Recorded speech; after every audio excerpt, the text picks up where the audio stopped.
All right. Welcome to We'll Name This Later. I'm Jerome Hanson with Hanson Realty, and this is. Zack Tarbet with Edge Home. So, as you can see, we are very relaxed today. At least I am. I'm just chilling. Zach is always relaxed. I don't know. Is there ever a time when you when you just dressed? Well, you know what? I have seen you dressed to the nines. You know what I'm saying? We've been out networking and stuff. And I've definitely seen you put on that big old professional glam style. Hey, So man, it is Saturday morning, 10:08 Colorado Mountain Time. You got your espresso and a cigar. I got that's a right. freaking The energy drink. morning, by the way, everybody, a morning cigar with coffee is the way to go. You know what I'm saying? That's how we do Yeah, it. little lavit. That's what happens when you retire out of the military, right? You can kind of Right. do what you want. You can That's treat right. yourself. But That's you right. ain't you ain't got no money Hey, Monday morning detox run. You ain't got no height and weight. You ain't got nothing you got to worry about now. what? Well, you know what though? Even though I don't have height and weight, I still do that morning gym. Well, when I can, you know what I'm saying? Like I got up early. I still ran out to. I do the Y. I do the YMCA. I don't know if you can do that. You know what I'm saying? But I do the YMCA down here in Fountain. Hmm. Ran out to it, got my little workout on, and at this point, working out is just maintaining for me. You know what I mean? Like I'm not trying to. Uh, I'm just too old. Yeah, yeah. My I've just been doing 12-ounce curls, But yeah, so I know today we're looking at, kind of talking about what's going on in the market. Yeah, There's been yeah. quite a few articles going around how interest rates have been decreasing for about the past 4 or 5 weeks consecutively. Excuse me. Well, And then what's that? have they been decreasing for the past 4 or 5 weeks? Yes. So good news is, right, we just had a jobs report come out last week. And contrary to popular belief, we want to see a little bit higher unemployment that impacts inflation. So employment ticked up by 0.1% to 4.1. So it did have a positive impact in the bond market. So we ended yesterday in the green by 22 to 25 basis points. Okay. So what's overall, the par rate in our area? In our area, so you could see as low of a par rate as 6.5 with no discount points for a VA loan. And for those Okay. that don't understand what a par rate is, that some rates come with a fee associated with it in forms of a discount point or origination fee. So if you're not paying any points, that's what we call a par rate. If you were paying a discount point, I'm seeing it bring you down to about 5.99 up to 5.875, just depends on the investor. Yeah. So okay. So if things are moving in the right direction, mortgage rate wise, riddle me this, Mr. Tarbet. Why is it that we are seeing a little bit of confusion as far as from my end, as far as being a realtor, I am seeing some confusion as far as buyers getting out there and, starting this train up again. Why are my buyers still so hesitant? What is going on? Well, I mean, I think buyers are in a position to where they don't feel rushed anymore. I think a lot of people are sitting on the sidelines waiting for these rates to drop down, and it's going to push a lot of people back into the market. I'm not a very political man here, but I think the election may have something to do with it, especially after watching that last debate. We Yeah, don't need to that get into that debate. one. But Hey, that's how we should be, man. That debate got millions of views. That's what we should do. We should be the senile dude versus the apocalyptic dude, and yeah, then we'll get tons of views, yeah. right? And I'm looking at it. If I was a potential home buyer in our market, I'd be very concerned about the elections and which way that it goes. Who's going to have an impact on the economy if they take over the country? So I think a lot of Americans are in a holding pattern right now. If they don't have to buy, they're not buying, and it's just because there's so much uncertainty. They feel like. Uh, of course, as we know, is the best time to buy a home is whenever you're ready to buy a home. Yeah. Not everybody agrees with that, though. A lot of people are waiting for these magical interest rates to drop. I don't think they're going to drop super fast before the election. We may have a decrease in rates, but I don't think we're going to go from a national average right now of 7 all the way down to 5 come November. Yeah, so I'm glad you said that, man, because I mean that is what I'm noticing with my buyers. My buyers are 100% getting extremely selective, and the reason they're able to do that is because the selection is rising in this market, right? Hmm. So nationally, I've seen the estimates and the numbers were rising nationally as well, but you do always need to make sure that when you're thinking about real estate, you're thinking about it hyper locally. And in our market in Colorado Springs, the exact same thing is happening. Our amount of active listings on the market is definitely rising up. The other thing that is providing a little bit more inventory for buyers to have this big selection are the number of price decreases, right? Which tells me, and it should tell everybody else, that homes are starting to stay on the market a little bit longer than they were even just 2 3 months ago. It's been continually increasing. Like for instance, let me click over real quick, but today, if I take a look at my dashboard here, when I come in, I see that over the past 7 days, new listings are at 321, right? These are new active listings on the market for all of the Pikes Peak area. But then price decreases are at 424, right? So that tells me that people are especially the sellers, they're getting a little bit anxious. Some of that anxiety's creeping in. They're like, oh my goodness, maybe the realtor's right, maybe we need to drop our price. And they're actually doing it, right? So Right. that now buyers are looking out there and they're like, maybe I don't want to grab this one because it's a little bit overpriced. If I just wait them out a little bit, it might come down, you Hmm. know? So it's definitely happening. Yeah. And correct me if I'm wrong, we have the most listings in El Paso County, Colorado that we've seen since 2015. Yeah, that's So, correct. And the same thing, I don't follow the Denver market that much. However, the exact same thing is happening in Denver. right. Uh, so it's interesting to see what's even more interesting though is that when you price the property correctly, it is still the case that these things move within days, if not hours.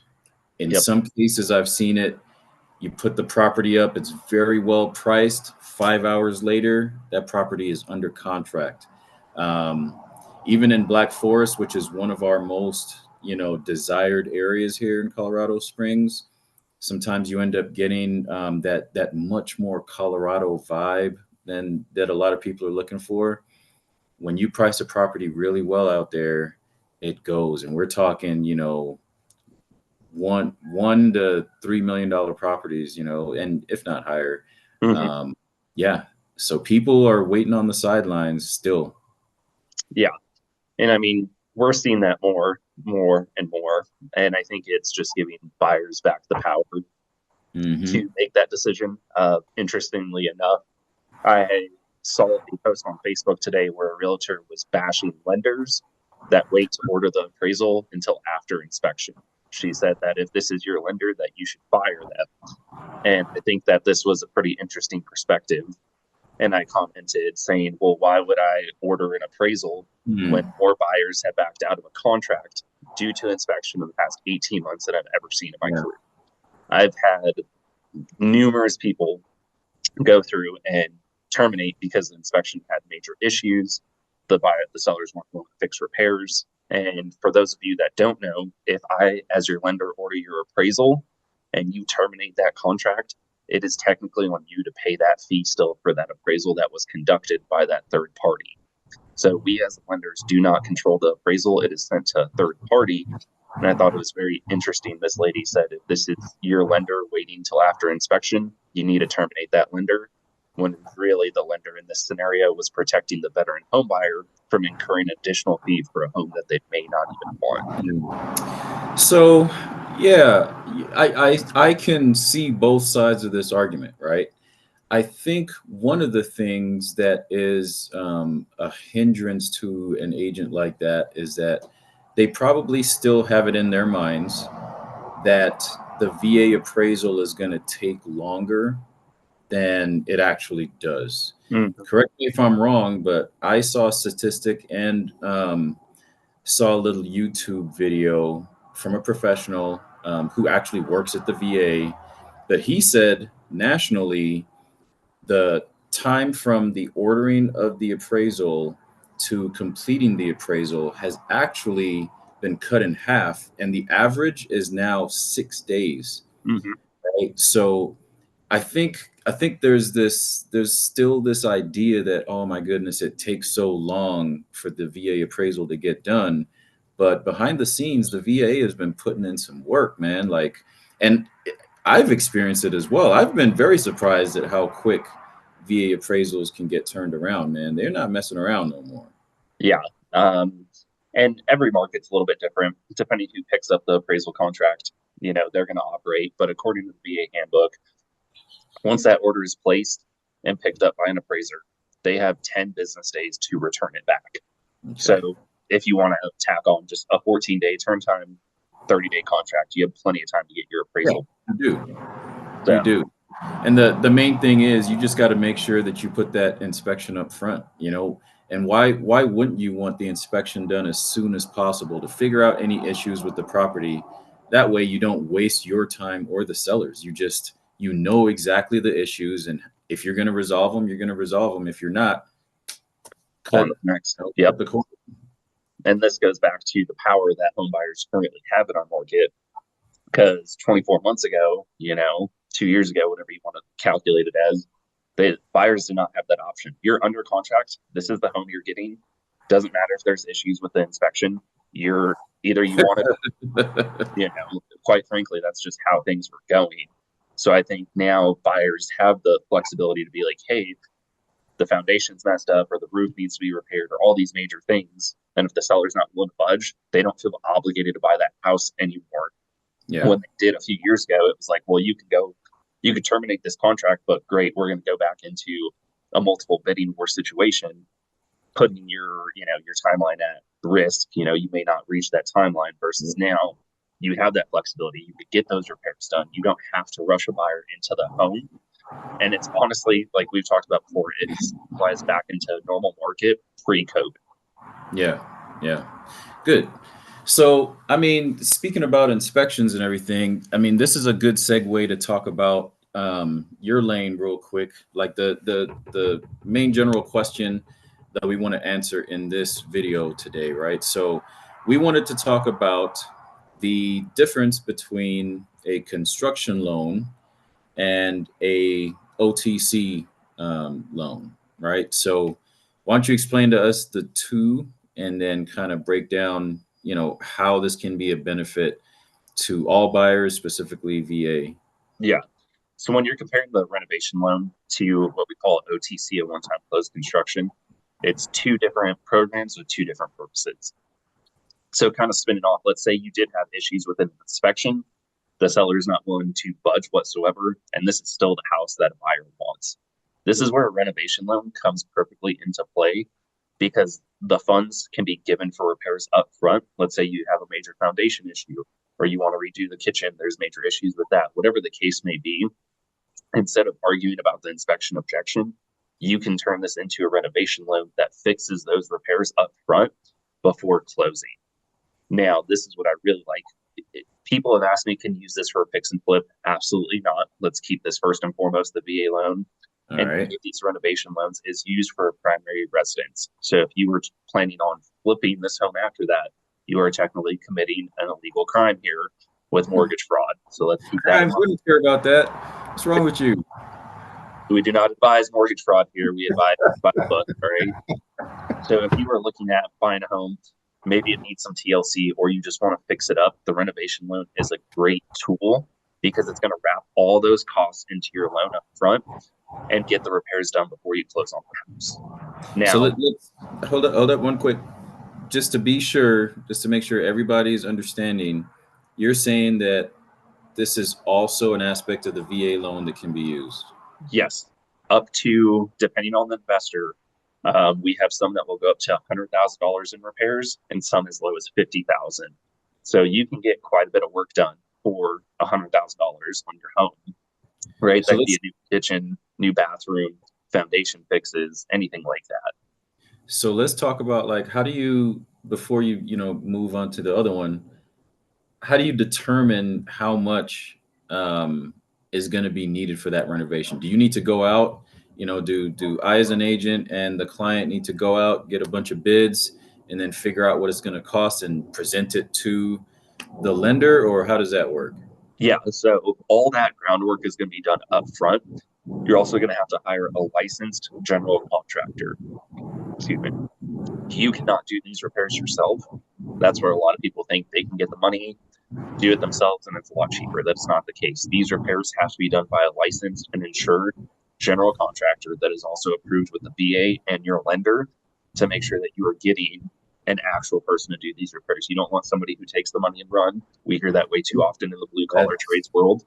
And this is Yep. really to ensure you, as the home buyer, that you're not going to have these kind of issues. So if there is any repercussions, if you have any issues, the lender and the VA can go after that general contractor through legal means if they do decide to do you in the wrong manner. But this is Yeah. why these things are done up front. You're going to have all your bids, everything as part of your kind of offer, if you will, with lending. They're going to get approved by the lender. And then the way that the general contractor will do his repairs will be in phases. So he's not going to do everything just immediately. He's going to get an initial draw that's going to cover his construction cost, his initial material cost. And then once he hits a certain phase, the lender will send an inspector out, ensure that they've completed all the required steps for phase one, then give them the next set of money or draw, as we call it, for phase two. Once they complete that repairs, then they'll move on until it's completed. But it is not just here's a lump sum of money, do all these repairs. They have done this, so it is done in different sequences to ensure that the repairs are being done, met to standard, and then continued throughout the project. All right. Okay. So fully understand that. I get it. It can be, conventional. It can be VA loan. So we're all covered there. Um, Move on to the one-time close. Yeah, so one time close, completely separate, right? So this is for somebody who's looking to build their own home, purchase land, everything like that.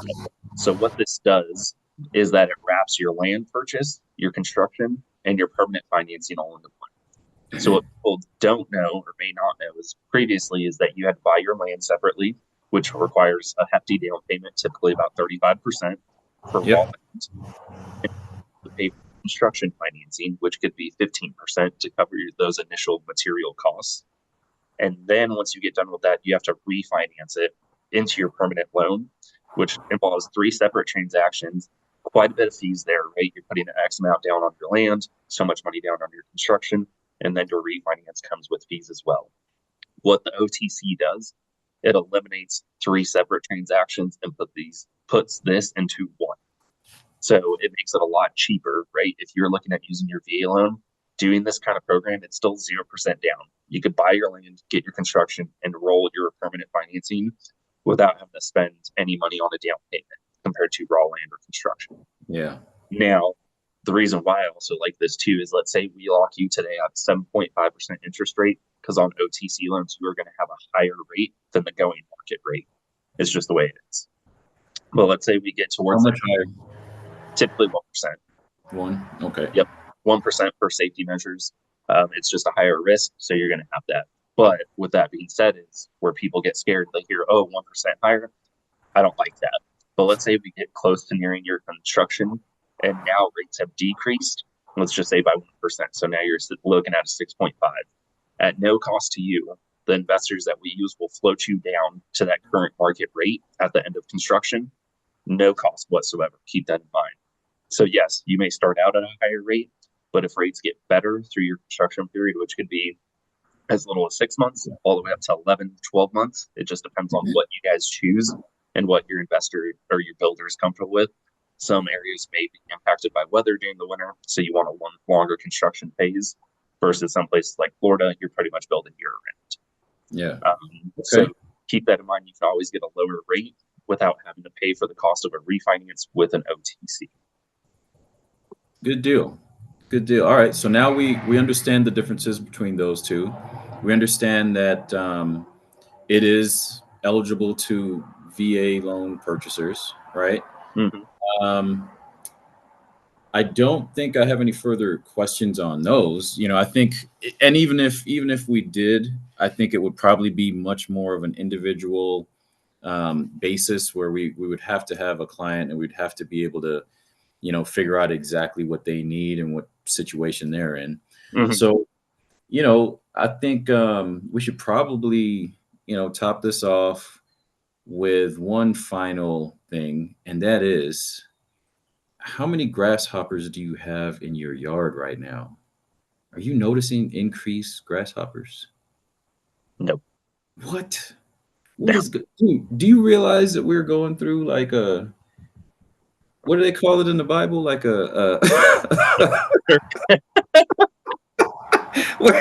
that is absolutely what's happening. Yo, I've got tons of Ah, grasshoppers in my yard. And so my wife looked it up, and apparently in the region this season, there's just millions of grasshoppers running around eating everybody's grass, roses, their plants, their gardens. It's all messed up, but somehow you got unscathed. no, I dealt with the Great Moth Invasion of 2024. Well, That was about yeah, I it. mean that's different. I mean, yeah, we didn't have a lot of moths this time. Yeah, Not this I time. It was drove down my street like start of June, and it was literally like a black cloud of moss. It was so bad. okay. Well, I think that'll about do it, man. That'll do it. Anything else to throw out there? All right, guys. The big things is rates are going to do what rates are going to do, and if you're looking at buying, the best time to buy is when you're comfortable with the monthly payment. Keep in mind you could always refinance very easily with your VA loan with very minimal costs. Typically, you don't have to pay anything out of pocket, but it is rolled into your loan. That being said, there's no such thing as a free refinance. I don't care what anybody says. They may waive the lender fees, but you're still going to have to pay your title fees, your prepaid, and stuff like that. So a lot of people are being tangled with this free refinance. It's not a thing. All right. Let's keep that in mind. The All right. big thing is if you're looking at using a renovation loan, you could use this on your current home or a home that you're looking to buy as well. So it depends on your situation. But if you're in a home and you want to use a renovation loan, if you have a 2.25%, you're going to be subject to current market rates. Keep that in mind. If you're buying a home, it's not really going to impact you. You're already subject to current market rates as it is. Yep. OTC is a great program if you want to buy and build on your own land. And if you own the land, you could still do this as well. It's just a different kind of transaction since you're not purchasing, you're quote unquote refinancing if you own the land.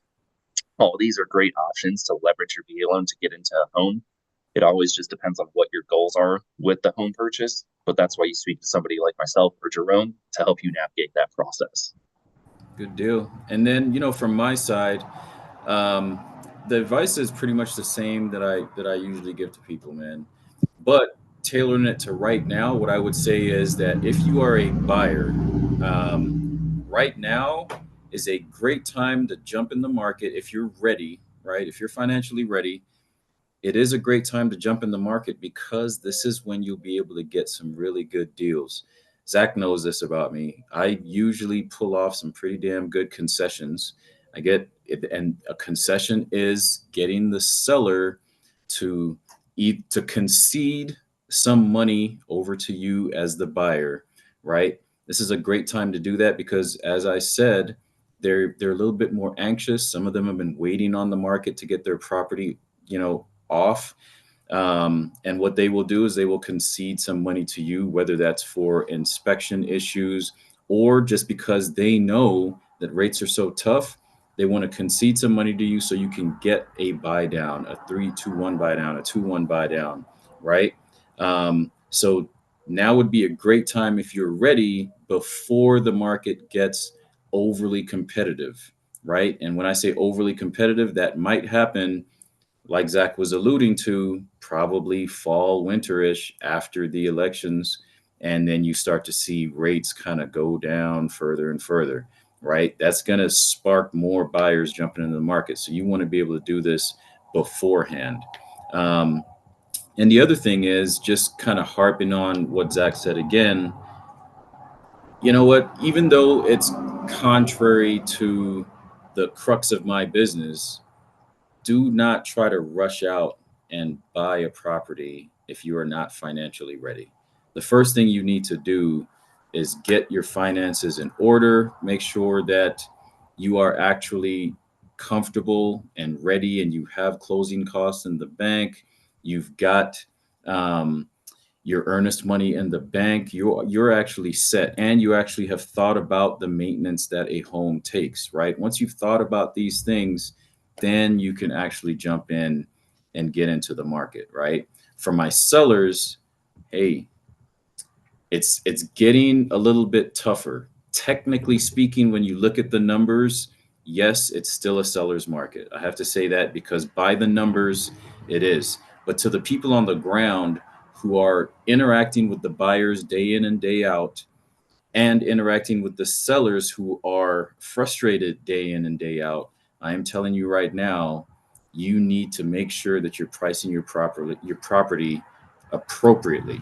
This is not the time to try to get bags and bags of profit, even though you've been sitting on the market for 4 months, right? It is now time to price your property accordingly and let the market come to you. Let those buyers come in because they are still ready to snap it up. So yeah, that'll about do it, right? Um, Join us again next time. I don't know if it'll be as relaxed as this one where I'm just chilling outside. But this has been, we'll name this later. I'm Jerome Hanson with Hanson Realty. That's Zach Tarbet with Edge Home Finance. Signing off. Next time.